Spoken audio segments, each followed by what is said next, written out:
Hélène Buzzetti, Chantal Hébert, Paul Journet, bonsoir. Bonsoir. Bonsoir. Alors, manifestement, le ministre souhaite faire baisser la colère des médecins, la déception, désenchantement aussi, on peut ajouter. On va écouter un petit extrait de ce qu'il nous a dit tout à l'heure sur l'ouverture à négocier la question des tarifs qui fait controverse, la télémédecine, etc. On écoute, on revient. L'essentiel de ce qui est là, c'est le projet de loi 106 qu'on a déposé au mois de mai. On a demandé aux médecins de nous commenter ça pendant 4 mois. Puis ils ont dit, on ne veut pas discuter de ça. Alors, vous dites, je les invite à négocier. Exactement. Moi, je dis, le mode de rémunération où il y a des cibles, le mode de rémunération qui va avoir un accès sur les résultats, ça ne changera pas. Mais les tarifs, eux, j'en ai mis un. Il y a un tarif qui est là. Venez le discuter pendant 60 jours. Alors, venez discuter pendant 60 jours sur la mécanique d'une partie du salaire reliée à la performance. Ça ne changera pas. Pour le reste, on est ouvert. Hélène Buzzetti, parce que la colère et, je le dis, le découragement des médecins est quand même assez élevé, là. Oui, me semble-t-il que nous sommes face à une guerre communicationnelle, si je peux prendre cette expression. Je suis étonnée, j'ai écouté votre entrevue tout à l'heure. J'ai aussi écouté l'entrevue de M. Dubé hier à Tout le monde en parle. Et ce qui me frappe, c'est à quel point le ministre a de la difficulté à communiquer, à bien communiquer son projet de loi, à l'expliquer en des termes clairs. On dit de lui que c'est un très bon ministre, un bon gestionnaire, etc. Mais c'est pas nécessairement, en tout cas dans ce dossier-ci en particulier, un bon porteur de ballon. Il y a plein de choses qui demeurent floues et on dirait que chaque fois qu'il répond à une question un peu plus pointue, comme les vôtres tout à l'heure, on apprend quelque chose de nouveau.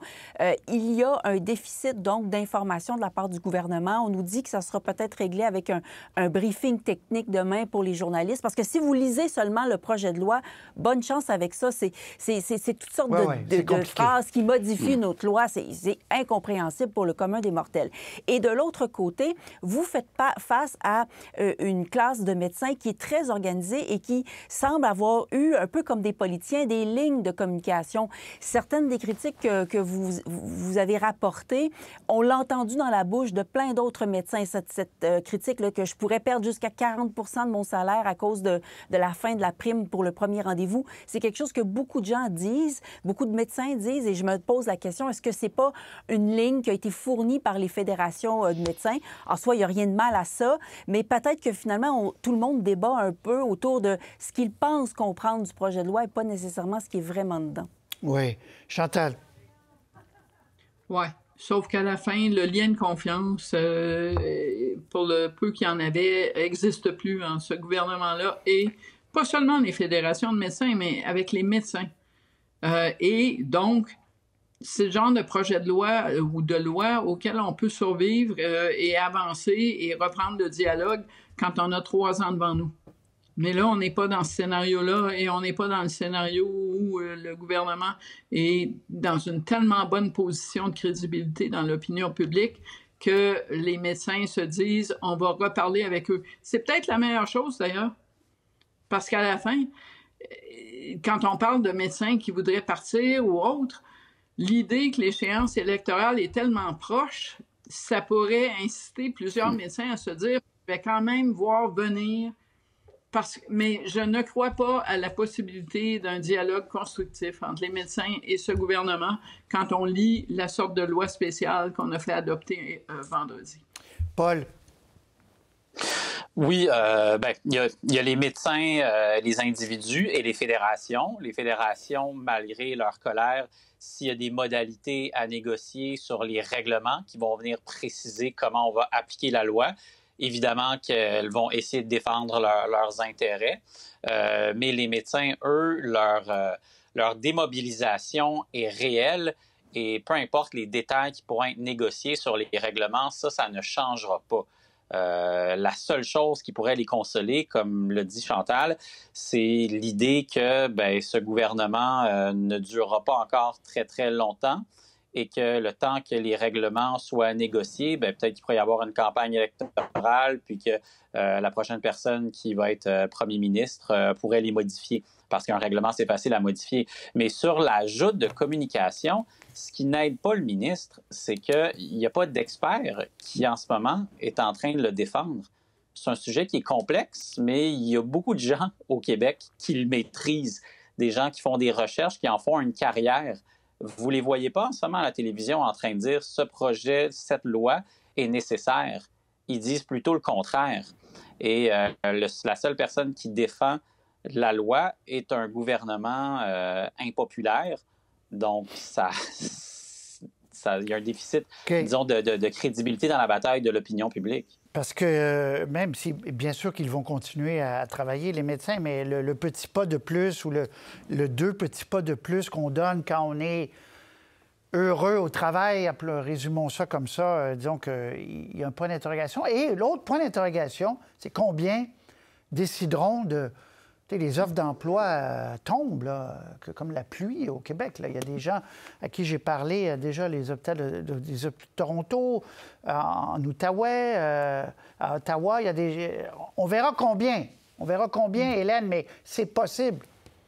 Oui, on verra. Je suis un peu sceptique de ça, que quelqu'un à Trois-Rivières qui vit sa vie en français va se déplacer à Toronto, à s'acheter une maison à 2,5 millions pour parler et vivre en anglais. À voir. Oui, en Outaouais, c'est certainement une réalité très concrète qu'on vit d'ailleurs déjà depuis très longtemps. Peut-être à d'autres régions qui sont limitrophes, mais quand même... j'attends de voir, moi. Une chose que le ministre a dite, que je trouve intéressant quand il a dit... Je veux créer l'obligation de travailler en équipe parce que, vous savez, une des critiques des médecins envers ce projet de loi, c'est le fait que cette prime à la performance, l'appelons-la comme ça, elle soit tributaire du groupe. Il faut que le groupe atteigne certaines cibles. Et là, il y a des médecins qui disent, ben ouais, mais moi, je travaille déjà beaucoup, je veux pas être pénalisé parce que l'autre à côté en fait peut-être moins. Et je trouve intéressant, j'avais pas beaucoup entendu le ministre dire ça, dire, ben justement, c'est ça que je veux faire, de créer une obligation d'avoir un résultat collectif. Donc, on veut s'éloigner en quelque sorte de ce réseau où les médecins sont finalement chacun des petites entreprises personnelles qui peuvent faire chacun leur affaire dans leur coin. OK. À voir. Mais on s'entend tous sur une chose, Chantal, Paul. Ça peut pas... Parce que, oui, le mandat achève, Chantal, mais ça reste long, une année, là. Et le Québec n'a pas vraiment les moyens de perdre des sommités, là, où des gens... oui. Mais mon point n'était pas que ça reste long une année et qu'on n'a pas les moyens de perdre. Mon point était, et je ne parle pas des gens qui pourraient décider de partir à la retraite, qu'avant de prendre la décision de faire ce qu'Hélène a décrit, si on était en début de mandat, c'est plus facile de se dire « je vais faire ça » que si on se dit « avant de faire tout ça, je vais quand même me donner 6, 7, 8 mois pour voir venir. » C'est pas long, 1 an, quand on pense à transférer sa famille, aller vivre ailleurs dans un autre modèle complètement, c'est une autre histoire. Et à ce niveau-là, j'ai l'impression qu'il y en a qui vont se dire, on va quand même attendre de voir.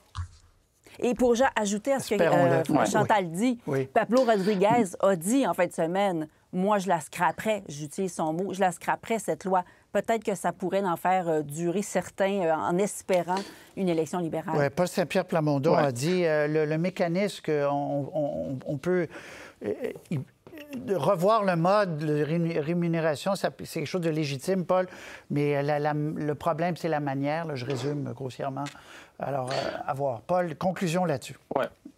Bien, il y a 2 choses, par contre, que des médecins pourraient faire rapidement. Des médecins qui sont sur le bord de la retraite, qui n'auront peut-être pas la patience de rester au travail encore 1 ou 2 années. Et ça, ils peuvent prendre une décision rapide ou d'aller pratiquer au privé. Je comprends que Santé Québec, en ce moment, essaie de limiter ce genre de fuite. Mais quand on dit le privé, il y a 2 catégories de pratiques au privé. Il y a celles des médecins qui vont se désaffilier du réseau public pour faire des actes couverts par la RAMQ et des médecins qui vont aller au privé faire de l'esthétique, des choses qui ne sont pas couvertes par la RAMQ. Et ça, c'est possible. Et le simple fait que le ministre veuille leur restreindre cet accès, c'est un aveu que son projet de loi crée une démobilisation. Très bien. M. Carney, M. Trump, le climat a changé, disons ça comme ça. On va écouter M. Carney qui dit, écoutez, dans son esprit, c'est clair, ce sont les publicités de Doug Ford qui ont mis le feu aux poudres et qui ont rompu les négociations. On écoute tout ça et on revient. Nous avons décidé de ne pas faire des publicités aux États-Unis. Il a pris une décision Next question. Prochaine question. Brian. Une décision différente de la décision du gouvernement du Canada. Qui est responsable pour cette relation? On était près d'un accord. Okay? Ensuite, il y avait les publicités. Et tout est changé. If it wasn't the ad, he'd look out the door or the window, President Trump, and say, oh, the leaves have turned color. Let's stop. I'm going to fight for the auto workers, the steel workers, the manufacturing, all these sectors that President Trump wants to annihilate, not just our country, but in particular, he wants to take jobs from Ontario. That's what he's trying to do, and I'll keep fighting. And I'll never apologize for fighting for the hardworking people. They shouldn't have done it. They've apologized, and they said, we're going to take the ad down. Well, they did it, but they did it very late. They let it play for another 2 nights, and now they took that ad down. So I don't know when it's going to kick in. We'll see, but I don't really want to discuss it. Chantal, est-ce que Mark Carney qu'on a entendu, est-ce que c'est la version fâchée, mais où il y a des micros devant lui? Comment vous voyez sa réaction face à ces publicités de Doug Ford? Il dit on était tout près d'une entente et les publicités, je le cite, ont tout changé. On aimerait ça que M. Carney nous dise de quelle qualité d'entente il parle, parce que tous les échos qu'on entend sur cette soi-disant entente qui aurait été très limitée et qui porterait sur, au mieux, l'acier et l'aluminium, c'était une entente qui venait avec une liste de concessions. Il y a quelqu'un qui est proche du dossier aujourd'hui qui m'a dit qu'on avait prévenu le premier ministre que si on acceptait le genre d'entente qui s'en venait, ce serait la fin de la popularité des libéraux au Canada. Alors, à un moment donné, c'est facile de jouer sur les mots, mais l'autre problème de Mark Carney, peut-être qu'en Malaisie, je suis déjà allée, c'est loin, j'ai vécu là 2 mois, il n'a pas conscience de ce qui se passe ici. Mais ce qui se passe ici, c'est que Doug Ford récolte les fleurs de ses collègues premiers ministres au Manitoba, en Colombie-Britannique, qui vont faire des publicités de l'opinion publique de façon générale et de l'opinion publique américaine. Je regardais un sondage qui passe à CNN cet après-midi. La cote d'approbation du Canada, la cote nette aux États-Unis, c'est plus 49. La cote du président Trump nette, c'est moins 10. Alors, quelque part, il y a aussi un message dans ces chiffres-là et dans la réaction. J'ai vu Jason Kenney et des néo-démocrates finis approuver ce que Doug Ford a fait. Il y a un message, là. Et le message n'est pas pour Donald Trump. Dans ce cas-ci, il est pour Mark Carney. Paul, ce que dit aussi Chantal, c'est que c'est plus simple de dire c'est à cause des publicités que de dire que ça aurait peut-être été un peu compliqué d'accepter toutes les demandes américaines qui venaient avec l'entente, là, Paul. Bien, j'ai l'impression qu'il n'y a rien de simple, tout est compliqué dans ce dossier. Moi, ce qui m'étonne, c'est que les libéraux, à plus d'une reprise, ont fait monter les attentes, ce qui ne les a pas servis. Et ça a été le cas aussi dans les derniers jours. L'autre chose qui m'étonne, c'est que, d'une part, M. Carney dise que tout ça est à cause de la publicité, et ensuite qu'on apprenne de la bouche de Doug Ford que M. Carney avait vu la publicité avant. Ça aussi, c'est particulier. Et le problème, c'est évidemment pas le contenu de la publicité parce que c'est exactement le message du Canada dans cette négociation et dans la précédente, dire les droits douaniers sont une taxe pour les consommateurs américains. On peut chipoter sur le choix des moyens. Est-ce que c'était une bonne ou une mauvaise idée, la publicité? C'est plus facile de juger en rétrospective qu'avant. Mais moi, je reste encore surpris que ce soit une initiative qui vienne d'une province, même si c'est la plus grande, celle qui a plus à perdre dans ces négociations-là. C'est quand même inusité. Là. Je ne pense pas vraiment qu'il y a de précédent d'une province qui fasse une publicité du moins de cette ampleur-là dans des négociations aussi délicates. Et tout ça, c'est fait avec le consentement tacite de M. Carney. Donc, ça réduit sa crédibilité quand il vient et accuser M. Ford de ses mésaventures. Et je ne l'ai pas précisé, on aurait peut-être dû montrer un petit bout de la publicité parce que ça roule depuis la semaine dernière. C'est Ronald Reagan. L'Ontario a remonté, mais sans dénaturer, là, je pense qu'on a fait l'exégèse de tout ça en fin de semaine, sans dénaturer les propos de Ronald Reagan qui, lui, dénonçait à l'époque, quand il était en guerre avec le Japon, les mesures les barrières tarifaires. Hélène Buzetti, est-ce que vous achetez cette idée que lance Mark Carney, que cette publicité a fait tout dérailler, puis il était tout près d'un accord? Oui, j'y crois moyen, moi, mais on dirait que ça fait l'affaire de tout le monde, de chaque côté de la frontière. Donc, si c'est vrai ce que M. Ford dit, que M. Carney avait vu la publicité, il faut aussi rappeler que M. Trump l'avait vu en début de semaine dernière, puis il avait dit, bah, moi, je ferais la même chose. Il n'était pas très fâché de cette publicité. Moi, je pense qu'on passe peut-être un peu trop sous silence le fait que le gouvernement canadien, qu'est-ce qu'il a fait le jeudi, quand M. Trump a finalement pété les plombs, c'est qu'on a décidé de rétorquer là, à cause de GM et de Stellantis qui avaient déplacé une partie de leur production aux États-Unis.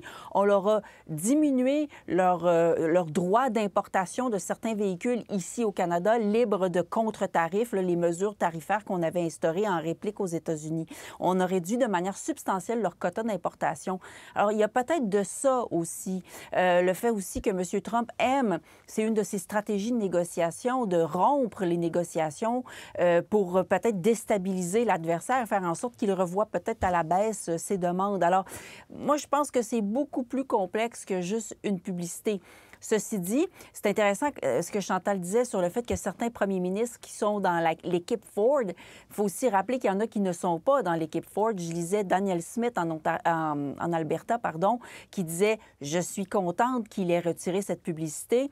Et je constatais aussi Brad Wall, bon, il n'est plus premier ministre de la Saskatchewan, mais quand même qui a fait une sortie assez virulente en traitant les gestes de M. Ford, pas seulement cette publicité, mais le truc aussi sur l'alcool qu'il avait versé par terre, menace de taxes sur l'exportation d'électricité en disant que c'était très stupide. Alors, il disait ça nuit à l'Ouest. Alors, il y a comme un début de fissure dans le Front commun canadien et ça, je pense que M. Carney devra être très attentif.